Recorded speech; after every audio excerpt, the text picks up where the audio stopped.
Hello, and welcome to the Irish Aesthete. Previously, I was talking about a particular and peculiar house in County Meath. It's called Arch Hall and has a highly unusual facade of 3 stories over basement and with 3 bows, one in the centre and one on either end. The design is really quite unique, you might think, until, that is, you see this. Wardtown Castle, County Donegal, which, as we shall discover, both inside and out, has a remarkable number of similarities to Arch Hall. The 2 houses are quite a distance from each other, at least 100 miles, and in the 18th century this would have been a lot. Decent roads back then were almost non-existent, particularly in the countryside, and a journey which today might take 2 hours would then have required at least 2 days. Furthermore, there were no magazines like The World of Interiors or AD, no access to the internet to figure out the latest trends in architecture and decoration. And this is what makes figuring out the connections between Wardtown Castle and Arch Hall so interesting. Wardtown is believed to have been built by John Folliot, an army general. His family had settled in County Donegal in the late 16th century, successive generations gradually building up a substantial estate there. Some of the land in this part of the country was owned by Trinity College Dublin, and in 1616 the college leased 700 acres to Henry Folliot in the area where Wardtown now stands. He probably built some kind of residence on the site, but when the time came for the lease to be renewed in 1733, the college included a stipulation that within the next 10 years a new house had to be constructed, quote, of lime and stone 40 foot by 18 foot and 1.5 stories high.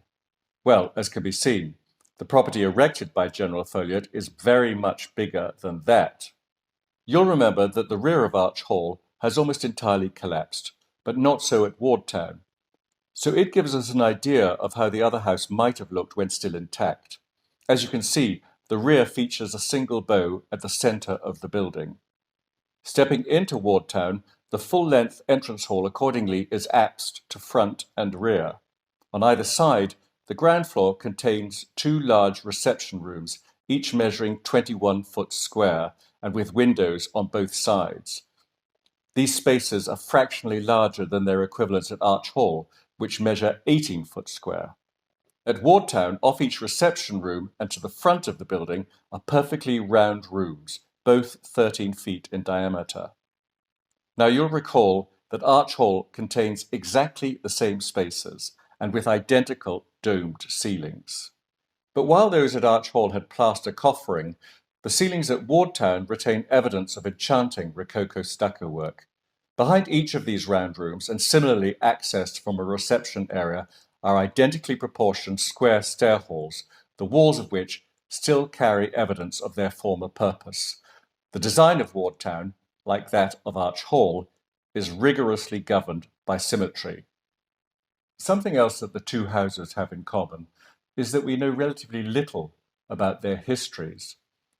Wardtown is associated with a legend of the Colleen Bawn, and according to this, General Folliot had a daughter, Helen, who fell in love with a local man, Willie Riley, an impoverished Roman Catholic, and eloped with him.